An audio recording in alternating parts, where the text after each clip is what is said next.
Materials around us keep changing. Look at fashion. My grandparents wore natural fabrics like khadi. Then in the 90s, polyester took over, shiny and aspirational. And now we're shifting back to more natural fabrics and thinking about their impact on the planet. Hello and welcome. I'm Sadhika Tiwari and you're watching Eco India. Our choices now are slowly evolving. Cost and convenience still matter, but so does the planet. We are now replacing everyday items from rubber to concrete with greener and more sustainable alternatives for a better future. Rubber. It's a material that's everywhere. It's in tires, in medical gear, even in the elastic of our clothes. And much of it in India comes from Kerala's monoculture plantations. But growing just one crop drains the soil and really harms the biodiversity. So now farmers are rethinking their choices. Let's go there and take a look at what that might look like. This rubber tree is being felled for the sake of a better future. Thomas Kattakam turned his back on the rubber business years ago. The 80-year-old farmer is seen as an environmental pioneer in the Indian state of Kerala. Rubber cultivation only really began to take off in Kerala in the 1950s. And now, the once booming sector is in economic and ecological crisis. Kattakam started planting jackfruit instead, which has traditionally played a big role in Kerala's cuisine. On a 2-hectare plot, he started cultivating 400 different varieties to preserve them for the future. I travelled across Kerala to find the rarest native jackfruit varieties, but graft them and keep them close to my home. In 2016, on 1.5 acres of cleared rubber, I replanted 140 budded varieties. That's when I set myself the goal, in my heart, to create the world's largest jackfruit gene bank. But 1 million Kerala farmers still make their living from rubber cultivation. The trees are scored with a clean cut so that the sap, which is called latex, drips into small cups attached to the trunk. After a few hours, the latex is collected and then mixed with formic acid so that it coagulates.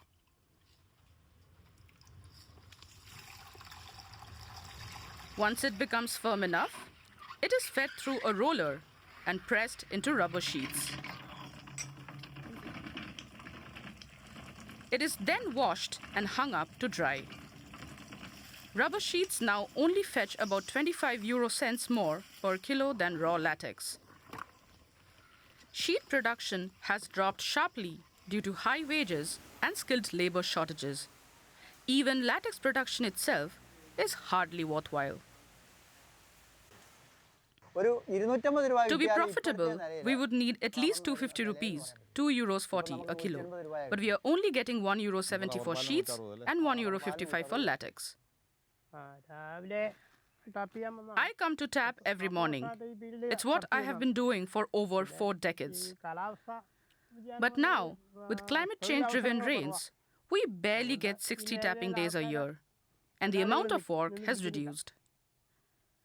The younger generation isn't interested in learning the skill or carrying it forward anymore.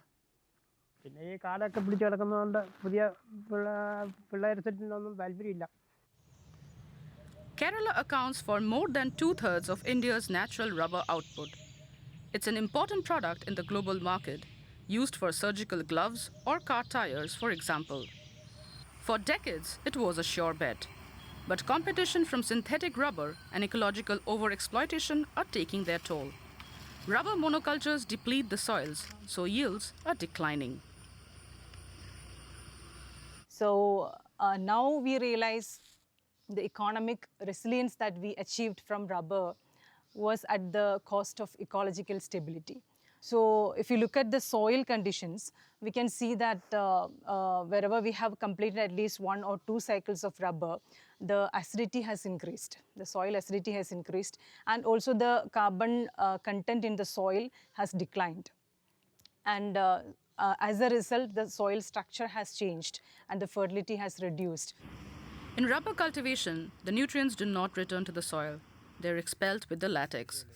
Katakam's jackfruit plantation is an intercropped farm with tall trees like Artocarpus hirsutus, medium crops like banana, and small herb plants like turmeric.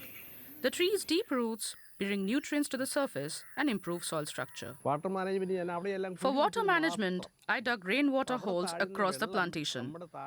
They help retain groundwater in wells and ponds. Now, with water holes at the highest points of the land, water levels have never dropped. Varke George too transitioned from rubber to rambutan, a fruit that tastes a bit like lychee combined with pineapple. He's also intercropping coffee with the rambutan trees. His aim is healthy soil and a continuous income. The reason why we picked pineapple as our intercrop for the first 3 years is because you can get a decent income out of pineapple for the first 3 years by giving it for a lease, or you do your cultivation yourself. By 3 years, these rambutans will be ready to yield. So the first 3 years you get some income from the pineapple, and from the third year onwards you start getting income from the rambutan. Now the income cycle is not broken. Kerala gets almost 200 days of rainfall a year, an advantage that Varke George uses wisely. He harvests rainwater in ponds, refills boreholes, and mulches the soil. But Kerala's rubber farmers don't need to completely switch to tropical fruits to survive. Rubber can stay if it's integrated into a proper agroforestry system, with domestic species and multi-stored cropping, which helps to regenerate soils and restore biodiversity. Instead of clearing all the trees off, you try to incorporate multiple layered trees, like say for example timber trees, or fruit crops like jackfruit or mango and breadfruit, like that. And again, you can bring in, if you really want to experiment with exotic crops, you can bring in rambutan or durian or whatever it is, but make sure that it is always done in an integrated system. Kerala doesn't need to choose between rubber or new exotic crops. What is important is to find ways that enable farmers to make a good living and the environment thrive too. We walk past newly constructed buildings all the time, but rarely pause to think what's holding them up. Concrete now seems ordinary, but it comes at a very heavy environmental cost. And a new material is coming to the rescue, which is actually as old as time: wood. But doesn't that come from trees? And we all know that cutting trees is the last thing our planet wants. So what's the actual solution? Watch our next story to find out. Walls that almost grow before your very eyes. It's all thanks to building blocks made of wood. In just 15 minutes, the job is done. And it's not just walls. Entire buildings can be constructed. A whole new world for Fabio Nats. The bricklayer is now a building contractor. He's building a house with 10 small apartments for the German city of Tübingen's public housing programme. It's the first time we've built a timber house. It's a hybrid construction of wood and concrete. We're bricklayers. We're used to working with concrete and solid masonry. So this is new, but it's interesting. So we decided to get involved. The city of Tübingen is getting its first house made of wooden building blocks. Concrete is used for the foundations and lower part of the walls. The dividing walls between apartments are also concrete for better soundproofing and reduced flammability. But building blocks are used for all the walls otherwise. They will install around 2,000 blocks here in all. They're not glued together, just pinned into place with wooden dowels. The timber construction system is faster, so you need less time to finish the wall. You just have the wooden dowels as a connecting element and no mortar or glue. So it's a positive surprise for me too. The building blocks are themselves made from smaller pieces of wood. These too are held together by wooden dowels. The system was developed by a local company called Trickbrick. The company's plant in Tübingen produces the blocks. Trickbrick started manufacturing in 2021.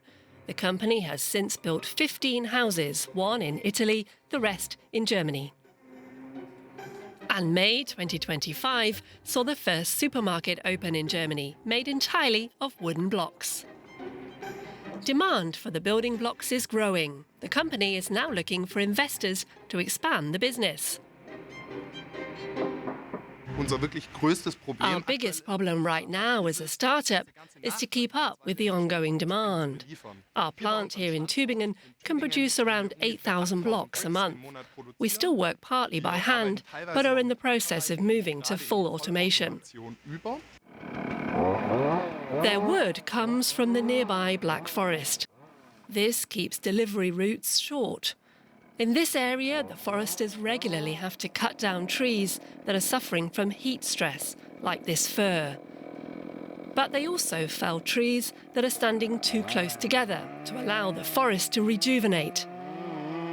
The wood of coniferous trees is especially good for industrial uses. The process of felling is organised from start to finish. Even before the trees are felled, they already have buyers. The foresters harvest 15,000 cubic metres of wood here each year, but not every part of the tree is equally valuable.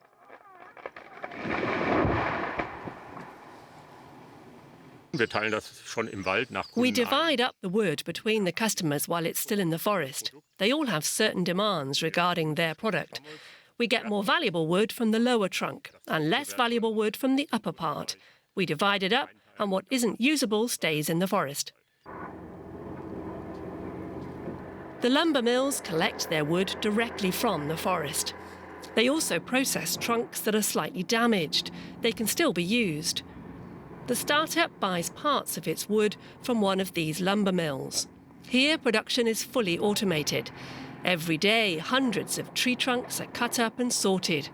The large, long wooden planks are for furniture or housing construction. The smaller, thinner ones are used for leftovers, such as making pallets, or the wooden building blocks. Building with wood is more expensive than with concrete, at least 10% more. This applies to the wooden building blocks too. If we compare the blocks to reinforced concrete, we can say, depending on the static requirements for the building, a reinforced concrete wall costs between 150 and 300 euros per square metre. With Trickbrick, you're looking at around 250 euros per square metre in a basic structure. But what the price doesn't reveal is the product's sustainability. While manufacturing concrete produces CO2 emissions, wood absorbs CO2, and it's a renewable resource. Those are clear advantages, says Finnish architect Anssi Lasila. He's been building with wood for 20 years and says the building blocks are the right way to go. I think there's a good way to develop the solution to use the smaller pieces of wood or that kind of wood what you can't use to like a building without that kind of like a innovation. So I think we need that kind of thinking or solution in the future more and more. And of course, there's also a question that if what's happening after the lifeline, so more that kind of questions that can you recycle the material, can you reuse it somehow? And that's precisely where the building blocks offer another advantage for contractor Fabio Natz. There, this product is definitely better than concrete. You can almost just push it apart. There's no glue or anything. The wood is untreated, so requires no special disposal. The timber construction system can also be used to convert or extend buildings. In the long term, the company hopes to grant licenses so that the building blocks can also be manufactured elsewhere. From sustainable shelters, let's now turn to water, an irreplaceable resource with no alternatives, and yet many in the world do not have easy access to it. Groundwater levels in many parts of the world are rapidly falling. For our next report, we return to Kerala, a place that receives one of the highest monsoons in the world. And despite that, the water table here is rapidly plunging. So people now have started treating rain itself as a resource that can be captured, stored and shared. The southern Indian state of Kerala is the first to welcome monsoon rains in India. It drenches the region in over 3,000 millimeters of rain each year. But many towns have long faced water shortages, according to local sustainability volunteer Neeraja Ramadas. Nowadays, by the month of December, many wells already start drying up. She works with school children, women's organizations, and farmers in the region on sustainability projects under the Sustira Trithala initiative. Together, they have built a large number of water holding structures like this pond since the start of the initiative in 2022 to help address the falling groundwater levels in and around their town. There are three main focus areas in the Susthira Tritala initiative. These are water conservation, sustainable agriculture, and better waste management. In addition, we are also working to clean up and desilt rivers to restore their natural flow, which had been degraded or neglected in the name of development. Her work involves convincing farmers to free up parts of their land for water conservation projects. Over time, the benefits outweigh the costs for farmers like V.V. Balachandran, who relied on water tankers for their daily needs. I used to stop coconut cultivation after the month of March due to water scarcity. But this year, thanks to the improvements brought by the project, I was able to continue farming beyond that period. The groundwater around his farm has gradually risen over the past couple of years, thanks to the recharge tank built in his village. In the past, we had to supply water to all the wards via tankers. This year, however, water only had to be sent to a handful of locations. Trithala's administration wants to lead by example and is using government buildings as groundwater recharge infrastructure. Here, at the local school, a small forest is being planted to stop the rainwater from running off over the soil surface. And the roofs of the school building have been turned into collection funnels. They harvest the rainwater and direct it behind the building into a percolation tank. Neeraja shows us how the old and new water storages work together. This is an old open well on the school grounds. By the time summer came around, this used to be dried out. So the rainwater tank was set up just next to it to collect the runoff water during the rains.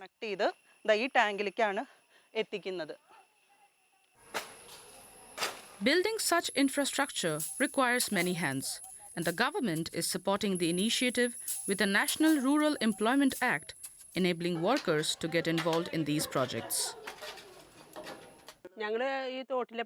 We can build all kinds of infrastructure, like wells and farm ponds. We have recently built 2 new ones. We have also learned how to build canals and clean rivers. Their most recent project was a rainwater harvesting system at the local childcare center known as Anganwaris. The Sustira Trithala initiative trained the employees here to segregate and recycle the waste they produce. Before the rains, they are taught to check and maintain the water collection structures. Rainwater harvesting is now considered part of their work responsibilities. Meanwhile, floods are becoming more frequent all over Kerala. Small agricultural towns like Trithala are growing, and even while they attempt to save enough water to last the year, new construction is struggling to adapt to the effects of climate change. Local water management expert Vasudevan Pillai says the disasters have driven home the extent of the challenge facing the region. Back then, we weren't fully utilizing the rivers to channel water effectively, and many water bodies had been neglected or clogged, making them incapable of holding water and causing flooding. Learning from that, we took steps to restore the rivers, clear the canals, and ensure proper water flow. Proper channeling and collection of the abundant rainwater is already showing results and has raised Trithala's groundwater by about 10%. The success of this project in Trithala can largely be attributed to strong leadership and effective interdepartmental collaboration. While the work isn't fully complete yet, it's clear that the project must continue and sustain and build on this progress. Sustira Trithala ponds have become a favorite with the children, who are also essential for the future of the initiative. And the government is keen to extend this initiative all over Kerala in an attempt to end the cycle of floods and water shortages. You probably would have seen these tiny yellow, orange, pinkish, even purple flowers on shrubs here in India during the flowering season. What looks like a harmless shrub is quietly killing our forests. Lantana camara, an invasive weed, has been quietly choking our ecosystem for decades. But in Tamil Nadu, it has found a new purpose. Let's see how this weed is being transformed into a material for a better future. It looks harmless, but it is not. Lantana camara, a destructive weed brought into India by the British during the colonial era. Today, the shrubs can be found everywhere. In Tamil Nadu, efforts are underway to get it under control. One company turns it into fuel briquettes. There is a weed called Lantana camara in the forest, which has been destroying the entire ecosystem. So we collaborate with indigenous people to remove this weed and convert it into briquettes. This initiative has enhanced the livelihoods of local people. In the Satyamangalam forest in Erode district, locals now regularly cut down the shrubs. For Manju, the job has been life-changing. Previously, there were no jobs here. Now and then, we did agricultural work, earning only 250 rupees a day. But thanks to the company that processes lantana, we now have regular work and earn 300 rupees a day. My husband and I both got jobs, so now we are able to support our family.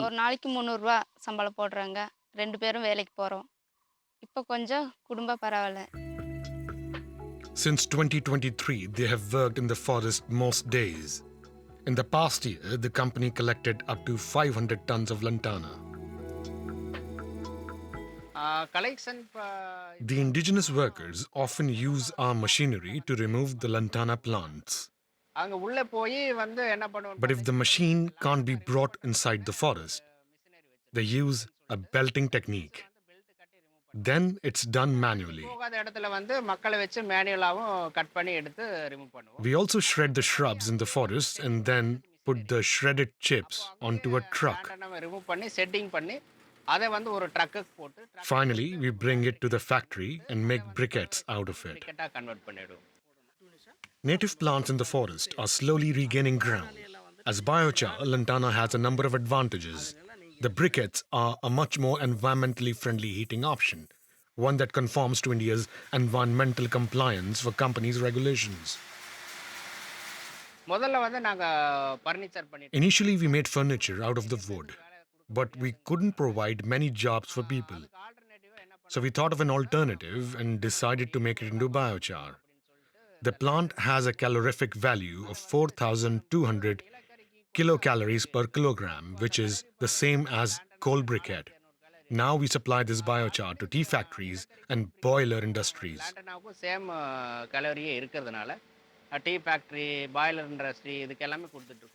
We want to create a better life for the coming generation.